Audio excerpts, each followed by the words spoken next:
नमस्कार। एक और टिप्पणी के साथ मैं तुल चौरसिया। न्यूज लॉन्ड्री की खबरों ने पिछले हफ्ते देश की राजनीति में हलचल मचाई। ये आपकी ताकत है, आपने हमारी पत्रकारिता को मजबूत किया, इसलिए ये खबरें हम आप तक पहुंचा सके। न्यूज लॉन्ड्री को आपकी ज़रूरत है, क्योंकि बेहतर और जनहित की पत्रकारिता का भविष्य आपके हाथ में है, सब्सक्राइबर्स के हाथ में। न्यूज लॉन्ड्री को सब्सक्राइब करें ताकि हम इस तरह की तमाम जनहित की खबरें आप तक पहुंचा सकें और आप भी गर्व से कह सकें, मेरे खर्च पर आज़ाद हैं खबरें। यह बटेंगे तो कटेंगे का मौसम है। दक्षिण टोले में हर कोई बटेंगे तो कटेंगे वाला राग अलाप रहा है।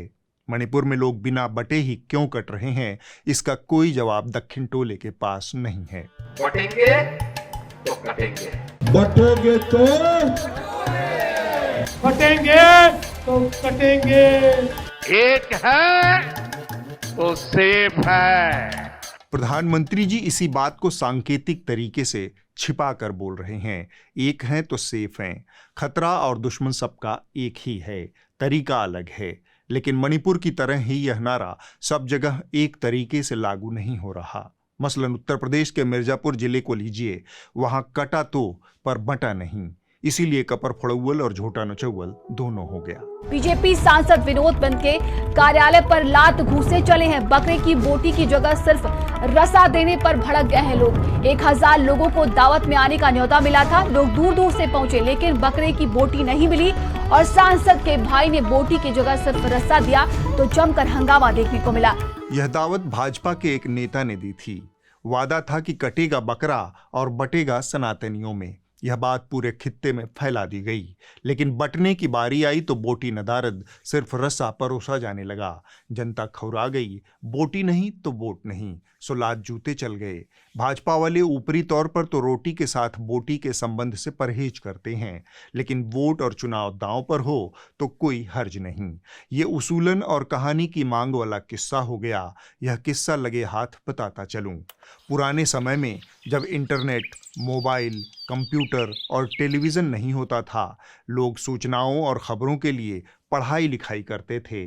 फेक न्यूज़ महामारी नहीं बनी थी, तब कुछ अखबार और पत्रिकाएं हुआ करती थी। यह उसी दौर की बात है। फिल्मिस्तान नाम की एक पत्रिका आती थी। यह सुदूर भारत के गंवई इलाकों में चित्रहार और रविवार की फिल्मों के अलावा मुंबई की फिल्मी दुनिया से आने वाली चटपटी मसालेदार खबरों से रूबरू होने का एकमात्र जरिया था। उस फिल्मिस्तान पत्रिका के हर अंक में एक नवोदित नायिका का इंटरव्यू छपता था। उस इंटरव्यू का हर सवाल तयशुदा होता था, लेकिन 5वें सवाल के साथ जवाब भी तयशुदा होता था। सवाल होता था, अंग प्रदर्शन को लेकर आपकी क्या राय है? नवोदित नायिका का जवाब होता था, उसूलन तो मैं अंग प्रदर्शन के खिलाफ हूं, लेकिन कहानी की मांग हो तो ऐसा करने में गुरेज नहीं।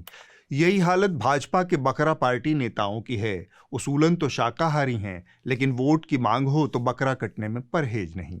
अगली खबर और दिलचस्प है। कटा यहाँ पर भी, लेकिन बटा नहीं। हम मिथुन चक्रवर्ती की बात कर रहे हैं। आपको याद हो न हो, कुछ दिन पहले उन्होंने गृह मंत्री की मौजूदगी में काटने का ऐलान किया था।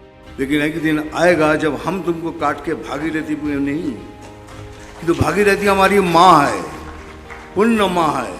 तुमको तुम्हारी जमीन के अंदर तुमको फेंकेंगे उधर। और हफ्ते भर बाद हमने पाया कि किसी ने श्री मिथुन जी की जेब काट ली, और कटी तो कटी। सबने इसका भरे बाजार ऐलान भी कर दिया कि दादा की जेब कट चुकी है। जेब कतरे को इंसानियत और शराफत की दुहाई दी गई। उसके भीतर की मानवता को जगाने के लिए मंच से ऐलान किया गया कि कटी हुई जेब का बटुआ वापस कर दो, मिथुन दा की इज्जत बहाल करो। आपसे आग्रह है कि आप कृपया मिथुन दा का फर्ज जिसमें भी लिया हो, मिर्जा का संस्कृति जारी है, आप आकर के मिथुन दा का फर्ज को लौटा दीजिए। पर शायद ऐसा नहीं हुआ। जेब कतरे ने तय कर रखा था कि इस बार जो कटा है वह बट कर रहेगा, योगी मोदी चाहे जो कहें। चौतरफा उलटबासी के माहौल में दिल्ली की हवा खराब हो गई है। इस चक्कर में दिमाग का चकराना और सांसें चलना आम हो गया है। चुनाव ने इसे और बर्बाद किया है। झारखंड में चुनाव हो रहे हैं तो दिल्ली में गृह मंत्री ने भगवान बिरसा मुंडा के नाम चौक की स्थापना कर दी, ठीक उसी जगह का नाम बदलकर जहां सराय काले खान बस अड्डा हुआ करता था। राजधानी दिल्ली के सराय काले खां ISBT चौक का नाम अब भगवान बिरसा मुंडा चौक हो गया है। केंद्रीय शहरी विकास मंत्री मोहनलाल खट्टर ने शुक्रवार को एक जनसभा में इसका ऐलान किया। अब आप क्रोनोलॉजी समझ लीजिए। सराय काले खान कोई चौक चौराहा नहीं है, यहाँ कोई टपरी चट्टी नहीं है। यह हाईवे नुमा सड़क के किनारे मौजूद है जिसे रिंग रोड कहते हैं। इसके बगल में किसी समय दिल्ली की सबसे बड़ी लैंडफिल साइट हुआ करती थी। साल 2000 से पहले यहाँ सारी दिल्ली का कचरा फेंका जाता था। सराय काले खान में एक बस अड्डा है जहाँ से दूसरे राज्यों की बसें आती जाती हैं। बीते 10 सालों से सराय काले खां बेतहाशा निर्माण कार्यों से बुरी तरह प्रदूषित है। यहाँ आकर प्रदूषण नापने की सुई टूट जाती है। सामान्य से सामान्य दिन में यहाँ प्रदूषण घातक कैटेगरी में टहलता है। यहाँ का ट्रैफिक खून सुखाने की हद तक जाम रहता है। आज उसी हाईवे के किनारे स्थित बस अड्डे का नाम सराय काले खान से बदलकर बिरसा मुंडा चौक कर दिया गया है। वो भगवान बिरसा मुंडा जिन्होंने कभी दिल्ली देखी ही नहीं, वो आदिवासियों को दिल्ली से बचाने के लिए खुंटी में संघर्ष करते रहे। हमारे नेताओं ने दिल्ली को सीधे खुंटी में घुसेड़ दिया और बिरसा मुंडा को दिल्ली पहुंचा दिया है। यही हमारे समय की त्रासदी है। पुराने दौर के विद्वानों ने चौराहे, तिराहे, तिकोनिया, बदगुनिया आदि नाम वहां की भू संरचना के आधार पर रखे थे। आज सीधी सड़क का नाम बिरसा मुंडा चौक रखकर सियासत को साधा जा रहा है। इतिहास और भूगोल के साथ की जा रही इस बदगुमानी पर 20-20, 30-30 साल से दिल्ली में रह रहे लोग जोर जोर से ताली बजा रहे हैं। दिल्ली के प्रमुख ट्रांसपोर्ट हब, जहां अंतर्राष्ट्रीय बस अड्डा, रैपिड रेल और मेट्रो है, का नाम अब बिरसा मुंडा चौक होगा। कांग्रेस कर सकती थी, केजरीवाल भी कर सकते थे, पर उन्हें सराय काले खान नाम पसंद था। पता नहीं क्यों। सारे अच्छे काम मोदी जी के हाथों ही होने हैं। क्या भाग्य पाया है। अब हम थोड़ी सी बात उत्तर प्रदेश के मुख्यमंत्री आदित्यनाथ योगी जी की करेंगे। बटेंगे तो कटेंगे नामक जैविक सिद्धांत का प्रतिपादन इन्होंने ही किया था। बीती 16 नवंबर को योगी जी हमको और आपको खबरदार कर रहे थे। जब भी बटेंगे तो गणपति पूजा पे हमला होगा। जब भी बटेंगे लव जिहाद और लैंड जिहाद के नाम पर यहां की जमीनों पर भी कब्जा होगा। बेटी की सुरक्षा भी खतरे में पड़ेगी। जो भी होना है आर पार होना है। यह खबरदारी महाराष्ट्र में हुई। इसके ठीक एक दिन पहले 15 नवंबर को योगी जी के उत्तर प्रदेश में एक घटना घटी। यह घटना झांसी जिले के सरकारी अस्पताल में घटी। जिस सरकारी अस्पताल में यह घटना घटी उसमें 11 नवजात बच्चों की मौत हो गई। इंडियन एक्सप्रेस की रिपोर्ट से एक बड़ी जानकारी सामने आई। अस्पताल के जिस वार्ड में आग लगी थी वहां क्षमता से अधिक नवजात शिशुओं को रखा गया था। अस्पताल के नवजात शिशु गहन चिकित्सा कक्ष की अधिकतम क्षमता 18 बच्चों की थी, लेकिन आग लगते वक्त इसमें 49 बच्चे भर्ती थे। एनडीटीवी ने अपनी ग्राउंड रिपोर्ट्स के दौरान भी पाया कि एनआईसीयू अपनी क्षमता से ज्यादा में काम कर रहा था। क्षमता सिर्फ 18 शिशुओं के इलाज की है, लेकिन उस वक्त वहां पर 50 नवजात एडमिट थे। इसी उत्तर प्रदेश के मुख्यमंत्री आदित्यनाथ योगी जी घटना के एक दिन बाद महाराष्ट्र में उत्तर प्रदेश के विकास, तरक्की, स्वाभिमान और स्वर्गीय जीवन यापन की खुशनुमा तस्वीर बेच रहे थे। विकास, तरक्की और खूबसूरत भविष्य की ऐसी ही तस्वीरें प्रधानमंत्री नरेंद्र मोदी भी महाराष्ट्र के अलग अलग हिस्सों में बेच रहे हैं। हमारी सरकार ने स्टार्टअप इंडिया अभियान शुरू किया। आज मुंबई में बड़ी संख्या में स्टार्टअप आ रहे हैं। तालोजान में 30,000 करोड़ की लागत से डेटा सेंटर पार्क एशिया का दूसरा सबसे बड़ा पार्क बन रहा है। महायुति सरकार बनने के बाद देश में सबसे ज्यादा निवेश, फॉरेन डायरेक्ट इन्वेस्टमेंट अगर कहीं हुआ है तो वो मेरे महाराष्ट्र में हुआ है। महाराष्ट्र के विकास के मोदी जी के विजन से आपको ये खबरें डिलीट मारनी होंगी। ये साल 2022 की बात है। बस 3 महीने के अंदर करीबन 2 लाख करोड़ के 4 प्रोजेक्ट्स महाराष्ट्र के हाथ से फिसलकर दूसरे राज्यों के पास चले गए। 22,000 करोड़ रुपए का Tata Airbus aircraft project, 1.5 lakh crore रुपए का वेदांता फॉक्सकॉन प्रोजेक्ट, 3,000 करोड़ रुपए का बल्क ड्रग पार्क प्रोजेक्ट और 424 करोड़ रुपए का मेडिकल डिवाइसेस पार्क प्रोजेक्ट। विकास की इस खुशनुमा तस्वीर की असलियत जानने के लिए आपको थोड़ा मणिपुर जाना चाहिए। 1.5 साल में वहां क्या क्या हुआ वह हम आपको नहीं बताएंगे। बीते एक हफ्ते में वहां जो कुछ हुआ है वह आपकी आंख खोलने के लिए पर्याप्त होना चाहिए। एक ही परिवार के 8 लोगों की हत्या कर दी गई। मणिपुर के 4 विधायकों के घर पर जनता ने हमला बोल दिया। इसमें मुख्यमंत्री बीरेन सिंह का करीबी रिश्तेदार भी शामिल है। मणिपुर में लापता हुए 6 लोगों के शव नदी के पास बरामद होने के बाद प्रदर्शनकारियों में खासा गुस्सा देखने को मिला। प्रदर्शनकारियों ने देर रात राज्य के मुख्यमंत्री एन बीरेन सिंह के निजी आवास में घुसने की कोशिश की, जिससे हिंसा प्रभावित राज्य में सुरक्षा बलों और प्रदर्शनकारियों के बीच एक और बड़ी झड़प हो गई। पुलिस ने कहा कि प्रदर्शनकारियों ने मुख्यमंत्री एन बीरेन सिंह के दामाद समेत कुछ विधायकों के घरों में तोड़फोड़ भी की। लेकिन यह असली खबर नहीं है। असली खबर यह है कि मणिपुर 1.5 साल से असफलता, निकम्मेपन, राजनीतिक नासमझी और काहिलियत की जीती जागती मिसाल बन चुका है। एक नकारा व्यक्ति शान से मुख्यमंत्री पद पर विराजमान है। क्यों? क्योंकि नेताओं के इस्तीफे और अपनी चूक को स्वीकार करना अब बीते दिनों की बात हो चुकी है। मोदी जी के राज में इस्तीफा नहीं होता और इस सब के बीच दिल्ली है, जहां प्रधानमंत्री से लेकर भारत सरकार, दिल्ली सरकार, सुप्रीम कोर्ट आदि पूरा सत्ता तंत्र निवास करता है। यहाँ की हवा में जहर है, इसके पानी में जहर है, लेकिन महाराष्ट्र को गुलाबी सपने बेचे जा रहे हैं।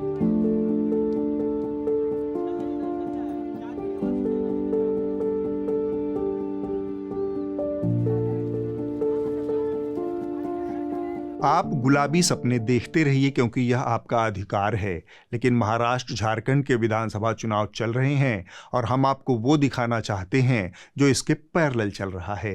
महाराष्ट्र झारखंड के विधानसभा चुनाव में उद्योगपति गौतम अडानी का नाम सुर्खियों में है।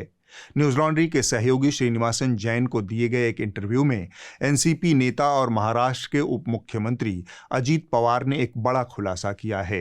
उन्होंने बताया कि गौतम अडानी 2019 में भारतीय जनता पार्टी और एनसीपी के बीच हुई एक राजनीतिक बातचीत का हिस्सा थे। अजीत पवार ने विस्फोटक खुलासे में दावा किया कि मीटिंग में उनके अलावा अमित शाह, प्रफुल्ल पटेल, देवेंद्र फडणवीस के साथ शरद पवार भी मौजूद थे। आपको जैन साहब वापस बताता हूँ, अमित शाह थे, गौतम अडानी थे, प्रफुल्ल पटेल थे, देवेंद्र फडणवीस थे, अजीत पवार थे, पवार साहब थे, सब थे। इस बयान से बवाल शुरू हो गया।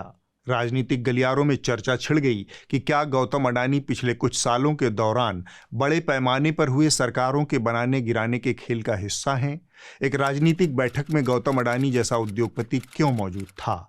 और उससे भी बड़ी बात, इतने बड़े बड़े नेताओं ने एक उद्योगपति का घर बैठक के लिए क्यों चुना? जब मामले ने तूल पकड़ा तो अजीत पवार ने अपने बयान से यू टर्न ले लिया। उनका ताज़ा बयान है कि मुलाकात अडानी के घर पर ही हुई थी, लेकिन अडानी वहां मौजूद नहीं थे। गौतम अडानी जी नहीं थे। गौतम अडानी जी नहीं थे। एक मीटिंग उनके गेस्ट हाउस में रही थी, इसीलिए मैंने उनको बताया कि गौतम जी अडानी के यहाँ मीटिंग हुई थी, वो गेस्ट हाउस में थी। अजीत पवार के यू टर्न के बाद बारी भाजपा की थी। जब गौतम अडानी पर आंच आई तो सबसे बड़े लाभार्थी भाजपा के महाराष्ट्र के उप मुख्यमंत्री देवेंद्र फडणवीस भी बचाव में कूद पड़े। बैठक निश्चित रूप से हुई, जिस बैठक में शरद पवार जी थे, अमित शाह जी थे, प्रफुल्ल पटेल जी थे, मैं था, अजीत दरा पवार थे, लेकिन इसमें कहीं पर भी गौतम अडानी नहीं थे। जाहिर है इस विवाद का सच अब सिर्फ एक ही व्यक्ति सामने ला सकता था, शरद चंद्र पवार, जो इस बैठक का हिस्सा थे। एक बार फिर से न्यूज लॉन्ड्री के सहयोगी श्रीनिवासन जैन के साथ बातचीत में शरद पवार ने अजीत पवार के दावे पर मुहर लगाई। उन्होंने स्पष्ट किया कि जिस उद्योगपति के घर वो हाई प्रोफाइल बैठक हुई थी वह कोई और नहीं, गौतम अडानी ही थे। साथ ही शरद पवार ने यह भी कहा कि अडानी किसी बातचीत का हिस्सा नहीं थे, वो बस मौजूद थे।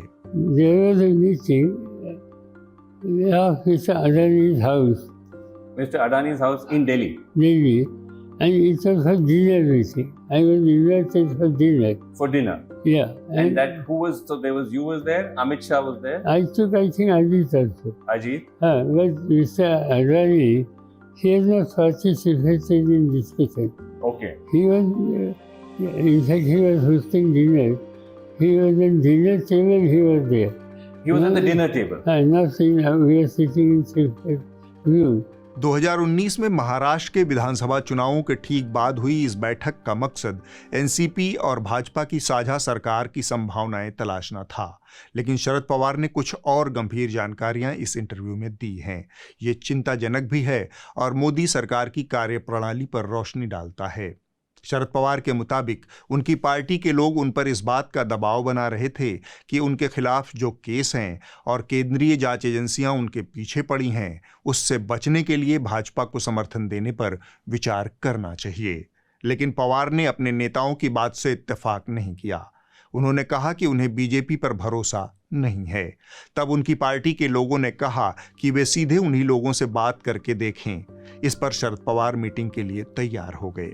They will explain their issues. They will explain how many cases who is facing.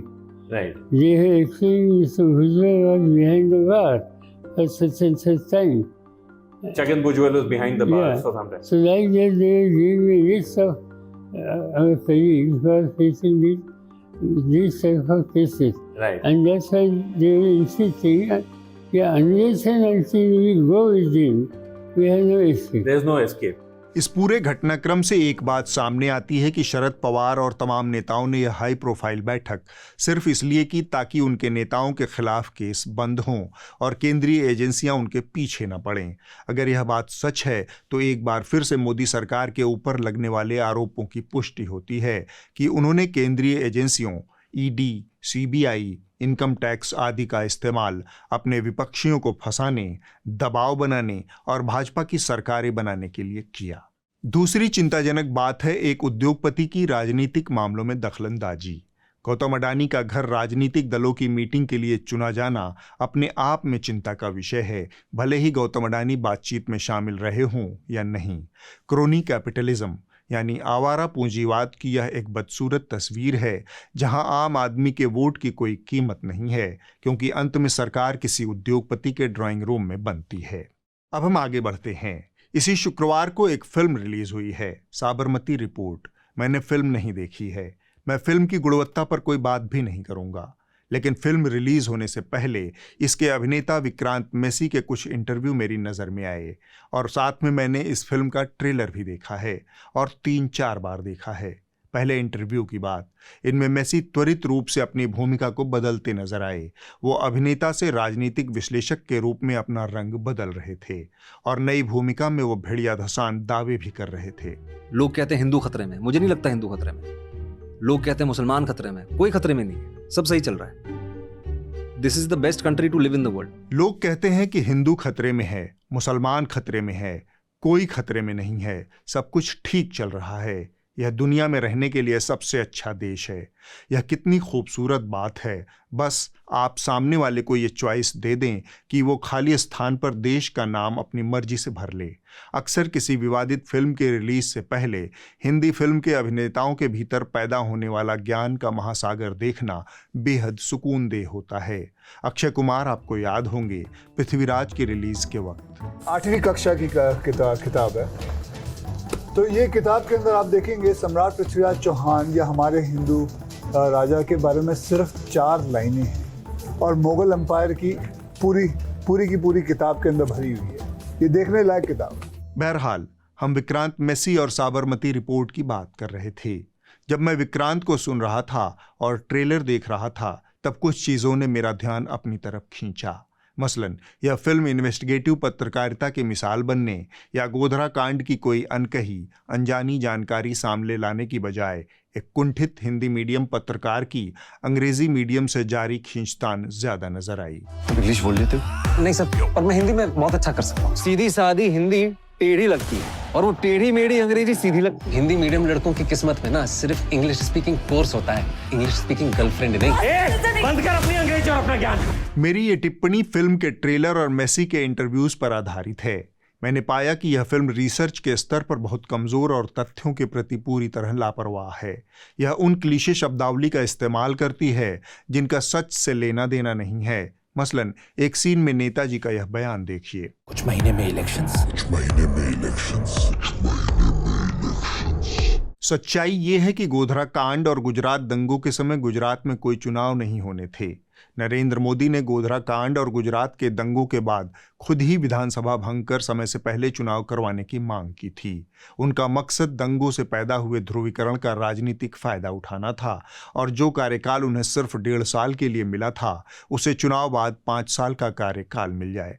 इस वजह से जो विधानसभा चुनाव 2003 में होने थे उन्हें 2002 में करवाया गया। मोदी की सोच सच साबित हुई। 182 की विधानसभा में मोदी को 127 सीटें मिली थीं। खैर, हम फिर से मेसी पर लौटते हैं। खुद मेसी की राजनीतिक समझ फिल्म प्रमोशन के दौरान दिए गए बयानों से उजागर हुई। पहले मुगल आए, फिर डच आए, फ्रेंच आए, फिर अंग्रेज आए। 100 साल के ऑपरेशन के बाद हमें एक सो कॉल्ड आजादी मिली। जिस आदमी के लिए भारत की आजादी सो कॉल्ड है, उससे आप गोधरा कांड, गुजरात दंगे, हिंदू मुसलमान जैसे जटिल मसले पर सो कॉल्ड ओपिनियन की उम्मीद भी कैसे कर सकते हैं। मैंने इस फिल्म, इस अभिनेता और इस विवाद को थोड़ा संजीदगी से इसलिए लिया क्योंकि गोधरा कांड की जांच पड़ताल को मैंने थोड़ा करीब से देखा है। वो कहानी भी बताऊंगा, लेकिन पहले मेसी की बात। जिस आत्मविश्वास और दुस्साहस से मेसी दावे कर रहे थे, मुझे लगा कि शायद वो फिल्म के निर्माण, निर्देशन, लेखन या फिर रिसर्च आदि से जुड़े होंगे। फिर मेरे सामने यह क्रेडिट रोल आया और मुझे निराशा हुई कि मेसी न 3 में न 13 में फिल्म में काम किया, पैसा लिया और बेवजह चेहरे का नकाब उतार दिया।